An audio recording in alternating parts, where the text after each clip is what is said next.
Alright, so what we are looking at here is Zurich. We are at the top of the Grossmonster. Very nice church here in Zurich. You can see is we're at the top of the bell tower looking out to the city. This beautiful clock here, which they believe is the largest in the world. You can begin to hear the bell ring in the distance. There's another beautiful clock tower.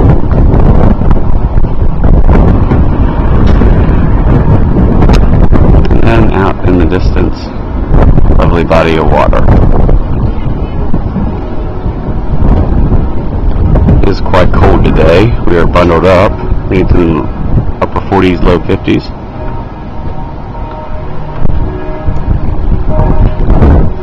So Zurich has been very clean and beautiful.